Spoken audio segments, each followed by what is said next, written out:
My best friend's baby shower turned into a nightmare when she announced that my husband was the father. What happened next shocked everyone. Yesterday, my 32-year-old husband and I, 30, went to my best friend Olivia's, 30, baby shower. Olivia and I had been great friends since college. We first became roommates, but our connection got stronger as we realized our shared love of similar music. We went to concerts together and created innumerable memories. By our senior year of college, we were nearly inseparable, spending summers together in each other's houses whenever possible. After finishing our schooling, we pursued separate vocations. While I landed a highly sought-after position at a prestigious law firm, my ideal job, Olivia was unsure whether she wanted regular employment. Instead, she chose to look into social media as a source of income. Despite our dramatically different schedules, we made it a point to set aside weekends for each other. We always made time to connect, whether it was on a hike, at a new restaurant, out for drinks, or just staying home to watch movies. I first met David on one of our girls' evenings out. He was at his friend's bachelor celebration, and the moment I saw him, I knew he was the one for me. Although we often dispute over who fell in love first, the truth is that we both fell profoundly in love that same night. Fortunately, we've been blissfully married for 5 years, and it's been nothing short of ideal. I often tell Olivia how grateful I am that she invited me to the pub that night. Otherwise, I would not have met my beautiful spouse. Olivia was unmarried for a few years following my marriage before meeting her current spouse, Mark, and they celebrated their second anniversary this year. 3 months ago, Olivia announced that she was pregnant, and I was overjoyed. I couldn't wait to watch my closest friend begin this new chapter in her life and hold her baby shortly. I was honored when Olivia entrusted me with organizing her baby shower because I would be the baby's godmother. After exploring numerous themes, we settled on yellow, Olivia's favorite hue. Throughout the planning process, I maintained regular contact with the caterer to ensure that everything was in order and the cake arrived on schedule. As fate would have it, I had previously worked with the caterer for my brother's wedding, so it was easy to work with her again. On the day of the shower, we arrived early to ensure that everything was great. Mark met us at the door and informed us that Olivia was still getting ready. While setting up, I discovered that the cake was not centered on the table as Olivia requested, so I corrected it. Soon after, the visitors began to arrive, and I was delighted to see several of our old college pals. We hadn't seen each other in years, so we used the chance to catch up and discuss critical life updates. Olivia entered the room wearing a bright yellow outfit that matched her baby shower theme. Everyone congratulated her, and she smiled radiantly. As the ceremony progressed, we all sat down to eat a great lunch. Everything looked to be going well until Olivia called everyone's attention. She stood up and thanked us for attending her baby shower. Then she took a deep breath and said, "I'm thrilled to tell you that my husband, Mark, and I are expecting our first child, and I have someone very special to thank for that." Mark looked at Olivia with a bewildered expression, trying to figure out what was going on. Then, pointing directly at my husband, David, she exclaimed, "Everyone, I'd like to introduce the father of our baby." I nearly choked on my dinner. The room was silent, and I could see everyone was surprised and unsure how to respond. My mind raced to make sense of what was going on.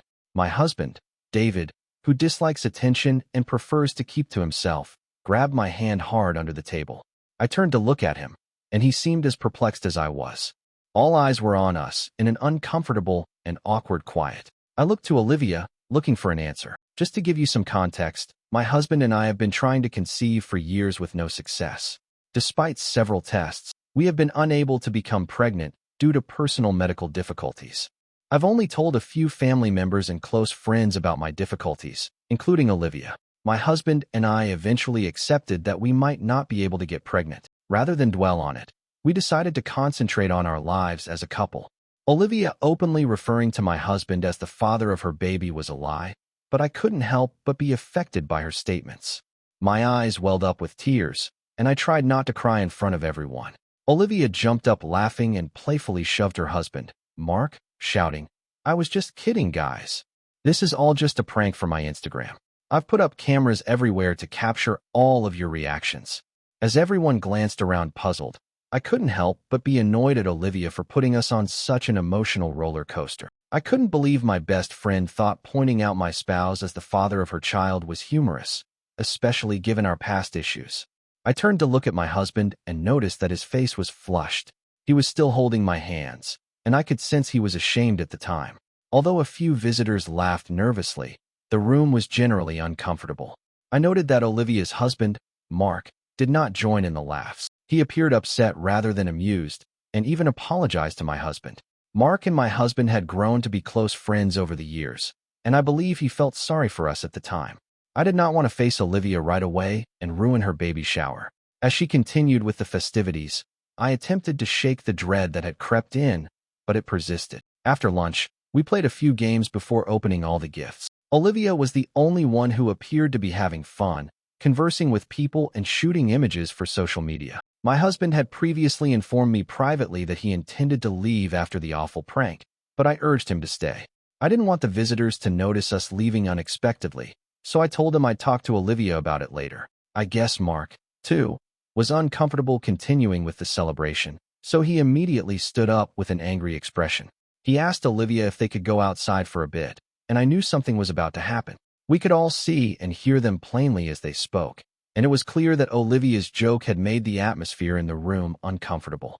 I observed as their conversation grew heated, and Mark's gestures became increasingly impassioned by the minute. Mark's voice increased, and his comments echoed across the room.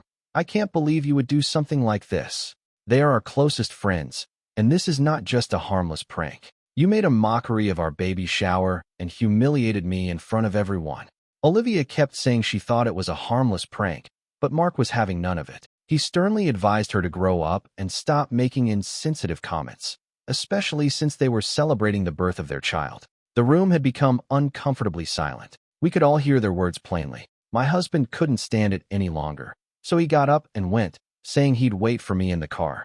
Although my heart grieved for my friend, I recognized how hurt my husband was and could not blame him for leaving. Mark must have recognized the gravity of Olivia's actions as he watched my husband walk out.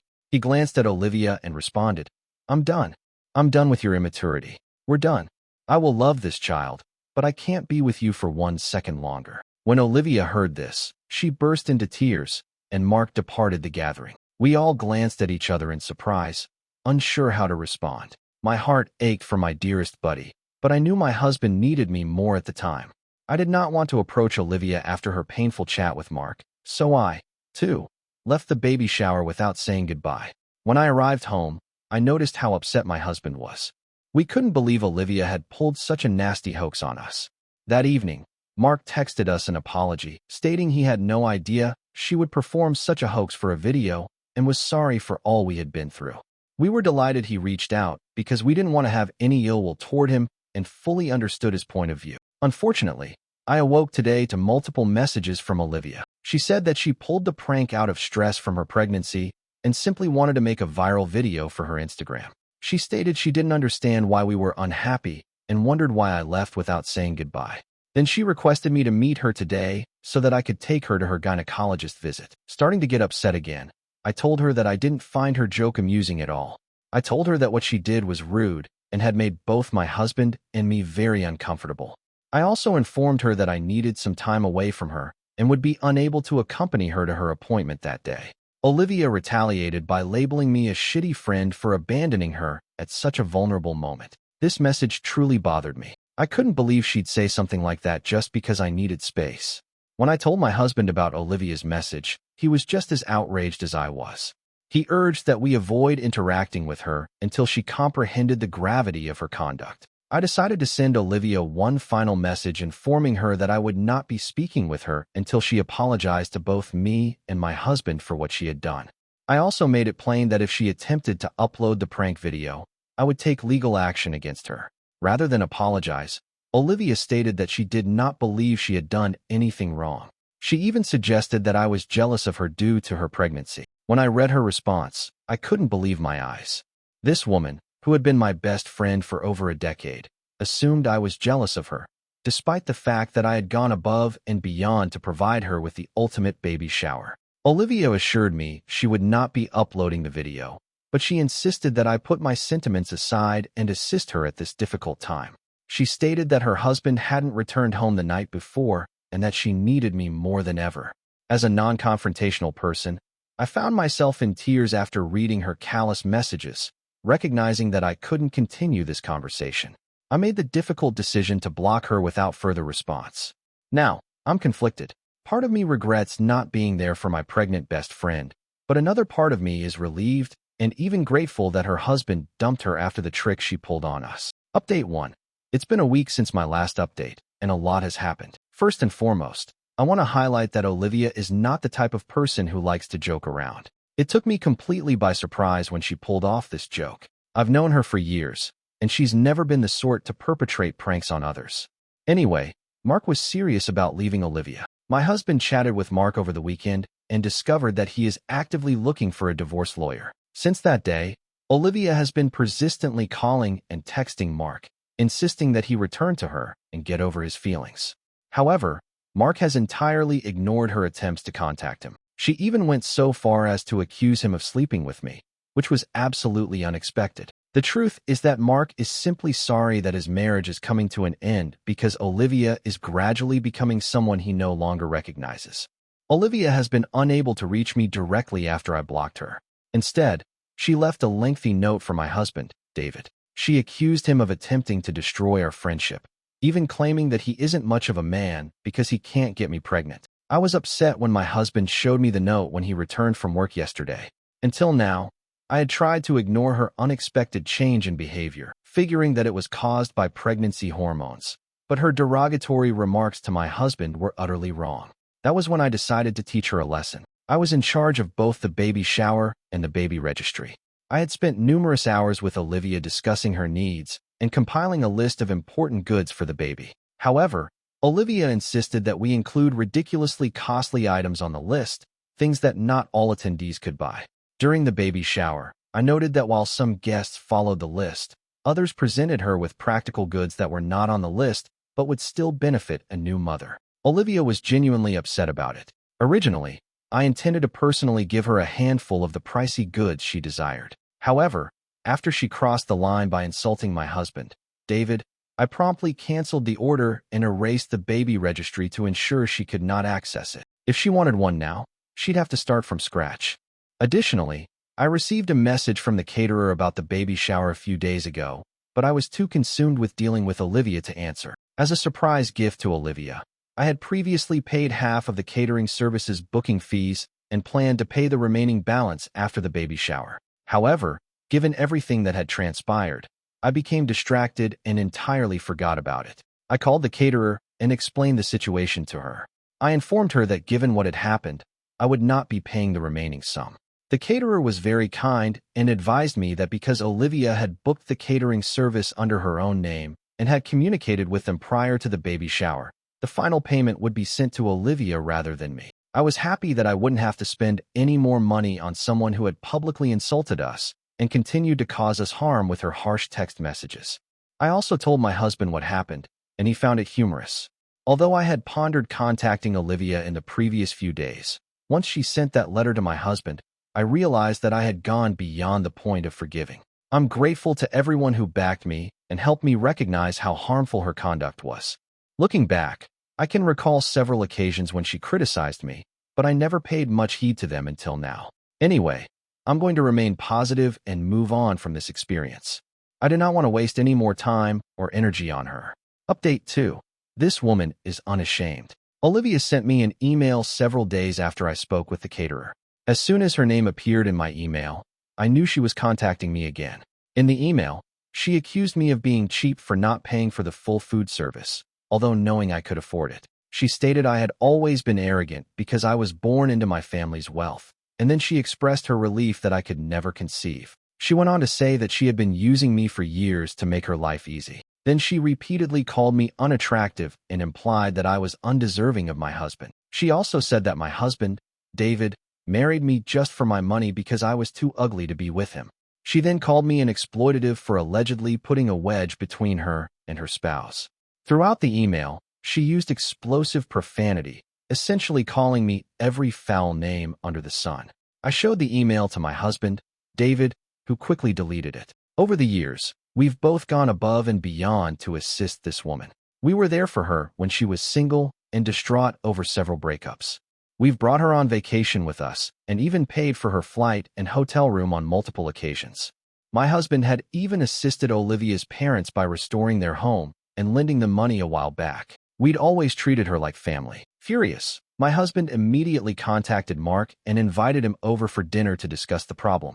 When Mark came, we handed him the email, and his expression was utter contempt. He then gave us text conversations from Olivia in which she used similar profanity and even accused him of cheating. We were deeply shocked by the gravity of the charge, as it was not something to be simply flung around or uttered in anger toward one's spouse.